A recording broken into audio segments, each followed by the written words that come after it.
Futur papa ours, si tu as une petite fille qui est en route, ou peut-être même qu'elle est déjà là, as-tu déjà commencé à sentir la panique monter ? Comment je vais jouer avec elle ? De quoi sommes-nous censés parler ? Qu'est-ce que je dois faire ? Oui, j'ai déjà vécu cette angoisse aussi, 2 fois même. C'est pour cela que j'ai trouvé des conseils pour les élever. Tout d'abord, passe du temps avec elle. Commence dès sa naissance. Cela l'aidera à comprendre ton rôle en tant que père et à savoir qu'ils sont tout aussi importants que les mères dans la vie d'un enfant. Cela peut sembler bizarre au début parce que tu n'as aucune idée de comment faire et que tu ne ressens pas encore vraiment cette connexion. Mais il faut absolument construire ce lien et c'est exactement à cela que sert le bon temps passé ensemble. Je me souviens que j'emmenais mes filles faire une promenade en poussette pour que leur mère puisse se reposer et avoir du temps pour elles. Et jusqu'à aujourd'hui, mes filles et moi avons conservé cette tradition d'aller faire des promenades ensemble. Ensuite, n'aie pas peur de t'occuper du bébé. Bien sûr, passer du temps ensemble et jouer, c'est super. Mais les pères ne devraient pas seulement être là que pour cela. Tu dois aussi t'occuper des tâches qui ont à voir avec sa santé, comme changer les couches et lui apprendre à être propre. L'époque où maman était responsable de tout concernant les soins du bébé est révolue. Tu peux faire un biberon, changer une couche, lui donner un bain, tout cela. Et au cas où tu te dirais « Le truc c'est que ma femme est plus douée que moi pour s'occuper de ces choses », alors écoute ceci. Les recherches montrent que si les pères aident à prendre soin au quotidien du bébé, cela augmente le taux d'ocytocine, l'hormone du bonheur qui aide les gens à créer et renforcer des liens. Ne sois pas un père macho. Rien ne t'oblige à cultiver le genre silencieux qui ne s'intéresse à sa fille que si elle veut construire une maison de poupée ou toute autre chose qui nécessite une force physique. Bien sûr, tu peux évidemment aussi faire ces choses, mais ne laisse pas Bob le bâtisseur et Fred le réparateur être tes seuls rôles en tant que père. N'aie pas peur de montrer aussi ton côté doux. Je n'oublierai jamais quand ma fille aînée est tombée vraiment malade à cause de la grippe quand elle était petite. Je l'ai juste prise dans mes bras et je l'ai réconfortée. Je lui ai lu ses contes de fées préférés et j'ai fait tout ce que je pouvais pour la réconforter. Rien ne vaut ce puissant sentiment d'amour paternel. N'aie pas peur d'être doux, mon gars. Les enfants peuvent vraiment te faire fondre. Réponds à ces questions. Tu es le super-héros de ta fille, son rock, son protecteur et son encyclopédie personnelle.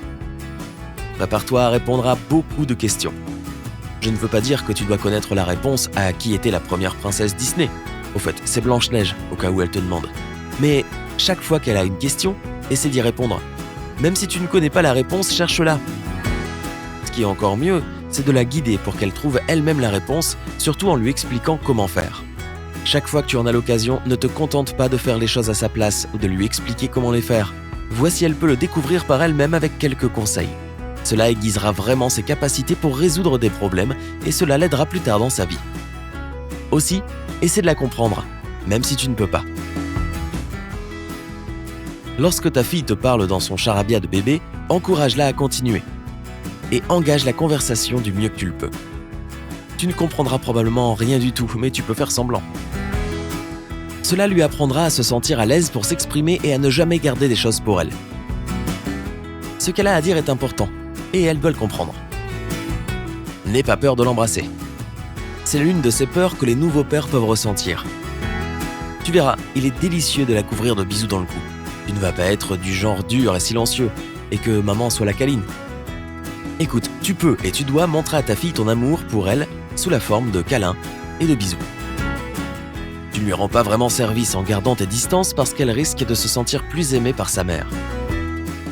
Elle devrait recevoir autant d'affection de ses 2 parents. Laisse-la choisir ses passe-temps. Tout le monde a une opinion sur ce que devraient être les filles et ce qu'elles devraient aimer et faire.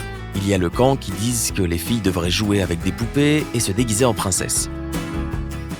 D'autres disent qu'il faut laisser de côté les vieilles coutumes et aller jouer au football avec elles dans la cour, si on en a envie. Écoute, la réponse à tout ce débat est simple. Laisse-la choisir ce qui lui plaît le plus.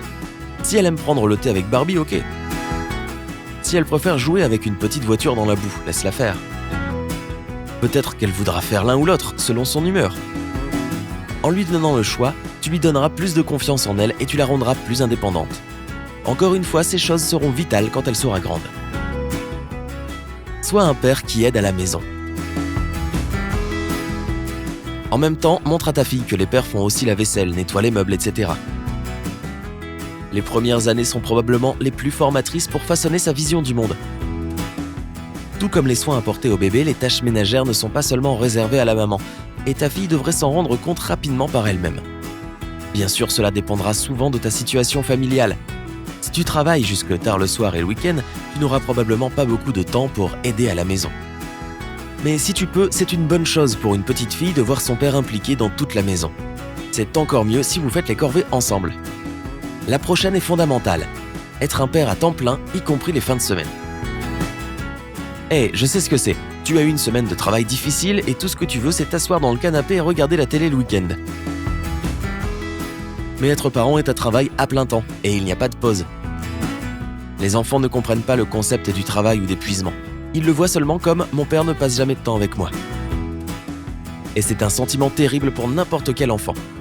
Joue avec tes enfants, faites des projets ensemble, parle avec eux et ne te contente pas de t'impliquer seulement quand cela te convient. Porte-la sur tes épaules. Crois-moi, les enfants adorent ça, alors tu ferais mieux de le faire avant qu'ils ne deviennent trop lourds. Quand tu étais petit, ton père te faisait monter sur ses épaules ? C'est la sensation la plus cool au monde de regarder les choses d'un point de vue différent. Essaie de te rappeler quand tu avais leur âge, et cela t'aidera à comprendre ce qui leur plaît ou les intéresse. Ma fille aînée est un peu trop grande pour ça maintenant, mais ma petite de 3 ans n'en a jamais assez. Si on va se promener ou regarder un défilé, tu peux être sûr qu'elle est sur mes épaules. Apprends-lui la discipline. Voici un point délicat que tous les parents ont parfois du mal à gérer. Quand il s'agit de discipline, tu ne veux pas être un tyran, mais tu ne veux pas non plus trop les gâter. La seule chose que je peux dire qui fonctionne sur moi, c'est d'enseigner à tes enfants la maîtrise de soi et le fait que leurs actions ont des conséquences. Comme ça, ils réfléchiront avant d'agir. Et ne te concentre pas sur les punitions, comme par exemple leur enlever leurs jouets ou limiter le temps devant la télé quand ils font des bêtises. Il est beaucoup plus utile d'exercer son métier de parent en appliquant un système de récompense. Tu peux exiger d'eux de petites choses, comme se brosser les dents avant de se coucher, faire ses devoirs et ramasser ses jouets une fois qu'ils ont fini de s'en servir. Enseigne à tes enfants la responsabilité, et tu ne devrais pas avoir à te soucier de trop les discipliner. Et pour finir, refuse poliment quand elles te demandent de l'épouser. Je ne peux pas te dire à quel point j'ai été bouleversé quand ma fille aînée m'a demandé si elle pouvait m'épouser. Elle était encore toute petite à l'époque, elle avait peut-être 3 ou 4 ans. C'est vraiment gênant quand on est adulte et que notre petite fille nous pose cette question. Mais n'oublie pas que les enfants de cet âge ne comprennent pas vraiment ce que signifie se marier. Pour eux, ils savent que papa et maman sont mariés et qu'ils vivent ensemble. Donc ce que ta petite fille veut dire, c'est qu'elle veut te garder dans sa vie pour toujours. Ne le prends pas trop à cœur et explique-lui que tu es déjà marié à sa mère et qu'un jour elle épousera quelqu'un d'autre, si elle le désire. Mais ça ne veut pas dire que tu ne seras pas toujours là pour elle quand elle aura besoin de toi. Tu as d'autres conseils que tous les pères devraient savoir ? N'hésite pas à les laisser dans les commentaires. Si tu as appris quelque chose de nouveau aujourd'hui, donne à cette vidéo un j'aime et partage-la avec un ami. Mais ne pars pas si vite, nous avons plus de 2000 vidéos sympas à te montrer. Tout ce que tu as à faire, c'est de choisir la vidéo de gauche ou de droite, de cliquer dessus et de passer un bon moment. Reste avec nous du côté sympa de la vie.